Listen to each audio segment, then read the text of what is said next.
Hello, happy Tuesday. It's August 2nd. I am MJ and this is a general reading for the collective. And today I am using my Urban Crow Oracle. This is my deck that's published by Hay House. And let's just dive right into it here. Let's see what we have going on energetically speaking. The first card I'm going to pull is that energy that's influencing us. It's the energy that's behind our mood. It's the energy that's swirling around you and me and everyone else in between. And it can impact how we perceive a situation or how we relate to one another. If we recognize this energy as making us feel positive and feeling uplifted, then we want to lean into this energy. We want to draw as much positive energy out of it. If we recognize this energy as something that's low vibration, we want to figure out a way to minimize its effects. We want to strategize and come up with a solution that will help us navigate through any low vibration energy. Okay, so let's see what we have going on here.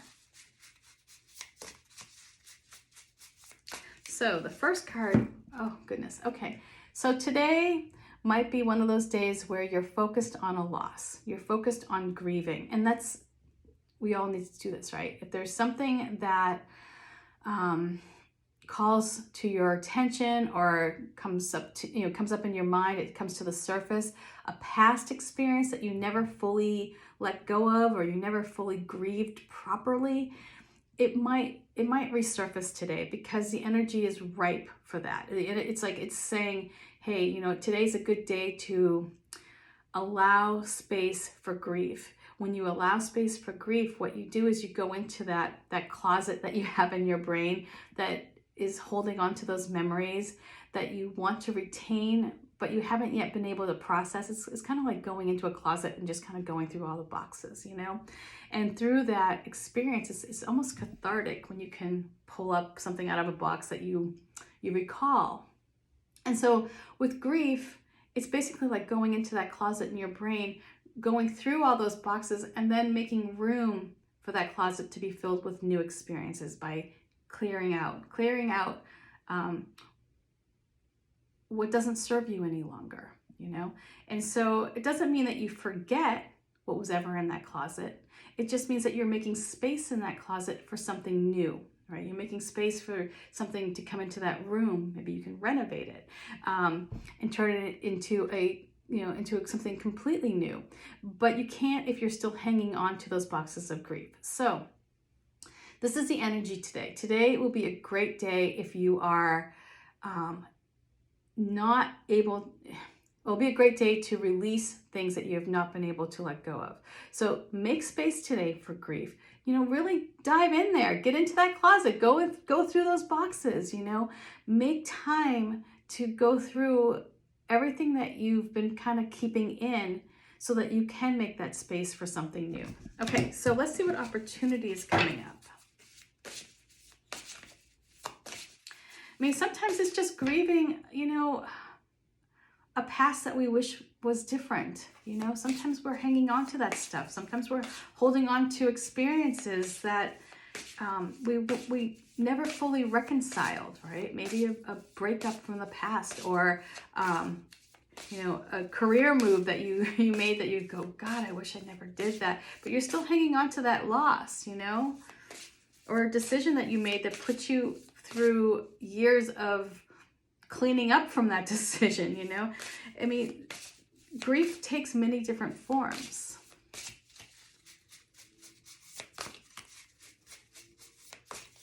Okay, so the opportunity coming up here is territory. And so with territory, this is about creating boundaries. This is about you establishing your place, creating that line in the sand and saying, this is where I need to have my privacy. This is where I need to create my space. It doesn't mean I don't ever want you to come, over, but, it's not like you don't want to meet in the middle either. This is your space. This is your territory. This is where you can feel safe. And so here comes this opportunity for you to carve out some space for yourself. And it might just even be by space, it could be time where you say, hey, I need Saturdays to be my day to just clear my head. I need Saturdays to just be for me, and and focus on self-care that way. Territory will be really important because it helps us maintain our sanity. It helps us feel secure in knowing that this is my place. So you might have to, you know, especially I noticed this card come up a lot during the pandemic, because we were all working from home and our kids were home, and, you know, spaces became much more tight, and it was harder to carve out that place. So territory is coming up today because it will benefit you greatly if you can create a space that is uniquely yours, even if it's just, you know, temporary during the day, where you say, hey, you know what, when I have the sign on the door, that means please don't enter. I am using this space, it's my space. Okay, so with grief coming up here, there might be something that is a loss that's kind of keeping you stuck, and it might be a situation that, if you can establish firm boundaries, will help you get over this grief. If you can create firm boundaries even within yourself, and you say, hey, you know what,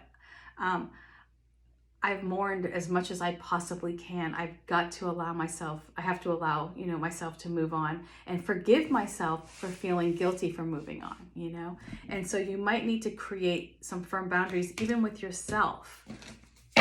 Okay, so let's see what we have going on here for the outside influence.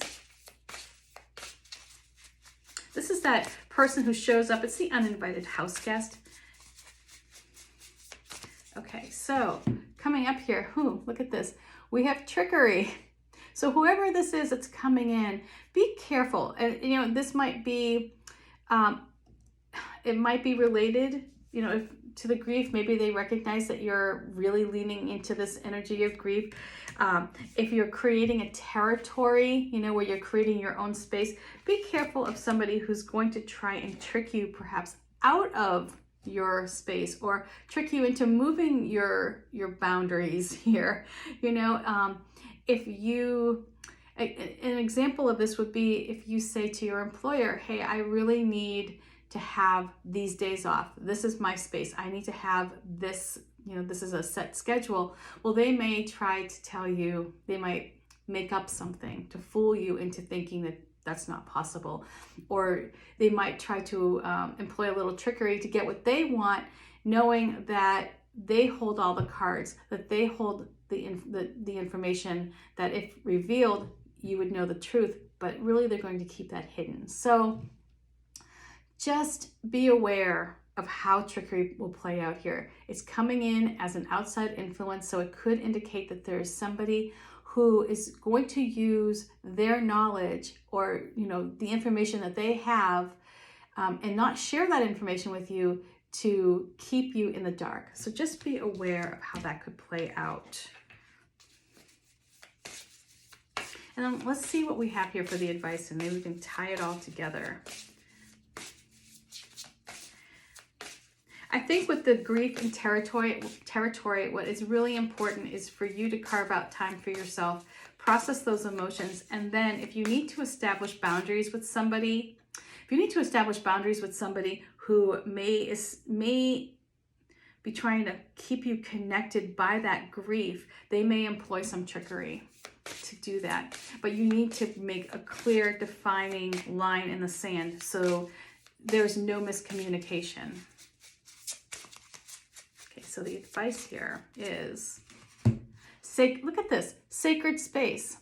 You need your sacred space. That's what this is. This is you making time for you to process all of those emotions, letting go, clearing up that room inside your brain, you know, not forgetting. Again, this is not about forgetting the loss. This is about reconciling it and making room for new experiences. And having a sacred space will allow you to create your space, your territory, your boundaries. This is a non-negotiable thing here with territory.